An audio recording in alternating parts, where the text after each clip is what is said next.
Haemorrhage. ठीक है, इसमें हम हेमरेज की डेफिनेशन देखेंगे और इसकी डिफरेंट टाइप्स देखेंगे।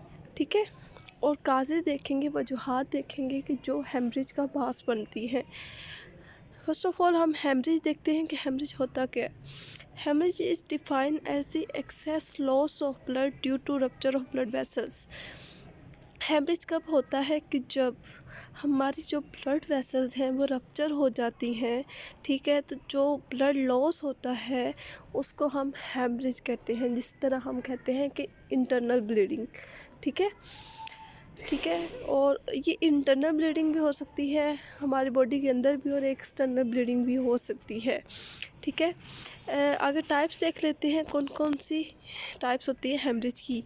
नंबर 1 है एक्सीडेंटल हेमरेज। नाम से ज़ाहिर हो रहा है कि ऐसा हेमरेज जो एक्सीडेंट की वजह से हो।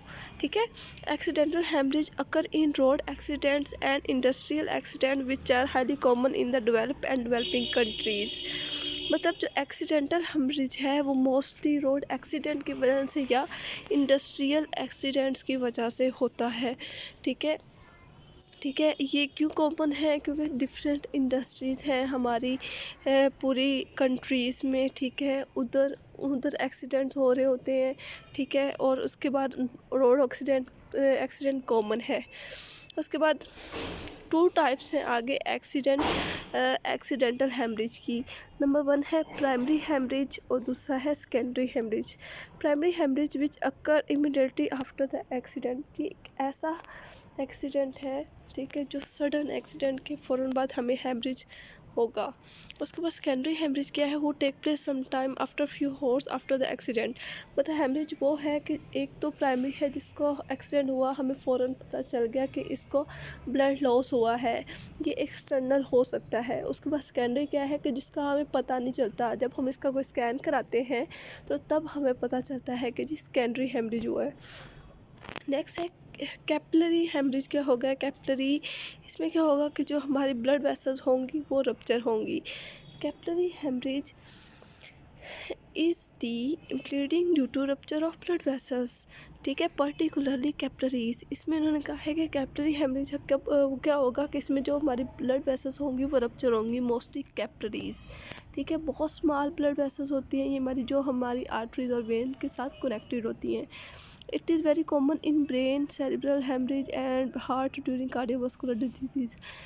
ये बहुत कॉमन, ये हमारा जो ब्रेन है, हमारा जो दिमाग है, उसमें मोस्टली जो सेरिब्रल हेमरेज है वो कैपिलरीज के रप्चर होने की वजह से होता है। उसके अलावा जो हमारा हार्ट है, अगर किसी को कार्डियोवास्कुलर डिजीज़ हो, ब्लड वेसल्स के डिजीज़ हो, तो उसमें भी वेसल्स के रप्चर होने का खदशा होता है।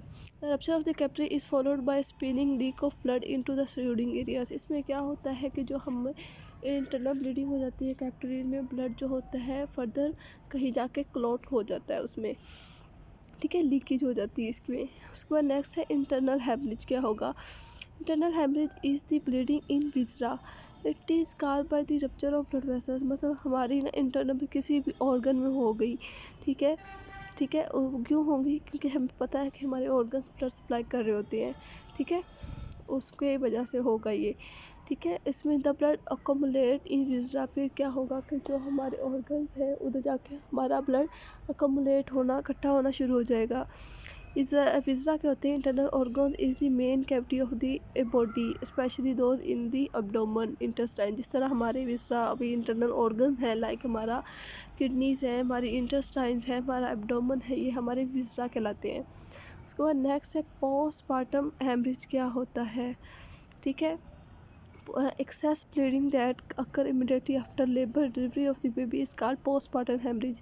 मतलब ऐसा हेमरेज ये में जिसमें आफ्टर बर्थ या डिलीवरी के बाद जो मदर की एक्सेसिव ब्लीडिंग हो जाती है उसको हम पोस्टमार्टम हेमरेज कहेंगे। In some cases it is very severe and due to major complication. इसमें मोस्टली ये बहुत सीवियर केस बन जाता है। ठीक है, और जिसकी वजह से और काफ़ी कॉम्प्लिकेशन हो सकती हैं। इसके बाद है haemorrhage due to premature detachment of placenta. In most some cases the placenta it is detached from the uterus of mother before the due date of the delivery causing severe haemorrhage. हाँ, इसमें placenta में किस तरह बांस बन सकती है, like अगर प्लेसेंटा इंटीरियर या पोस्टीरियर नॉर्मल पोजीशन है, अगर प्लेसेंटा सर्विक्स के पास आ जाए तो वो प्लेसेंटा प्रीविया कहलाती है। तो इस प्लेसेंटा की जो नॉर्मल डी अटैचमेंट्स होती है, लाइक प्लेसेंटा एक्रीटा, प्लेसेंटा पिक्रीटा, उसकी में भी जो पेशेंट होगा उसको ब्लीडिंग स्टार्ट हो जाती है, उस हैवी ब्लीडिंग की वजह से भी उसको हेमरेज हो सकता है। उसके बाद रूट उसकी मोस्ट कॉमन टाइप्स हैं एक्यूट हेमरेज और chronic haemorrhage. Acute it refer to sudden loss of the large quantity of blood as in the cases of accident. This condition is corrected within 4 to 6 weeks.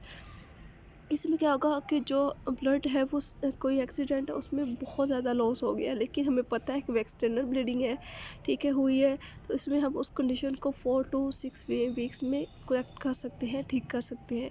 Chronic haemorrhage क्या होगा, it is referred to the loss of blood by external or internal bleeding over a long period of time. It occur in condition like peptic ulcer, purpura, hemophilia, मिरोग्रिया। ठीक है, इसमें क्या होगा, जो loss of blood होगा वो internal bleeding भी हो सकती है और एक्सटर्नल ब्लीडिंग भी हो सकती है, लेकिन उसमें हमें पता नहीं चलता और वो एक लॉन्ग टाइम से पीरियड चल रहा है, ठीक है, तो वो क्रोनिक हेमरेज कहलाएगा।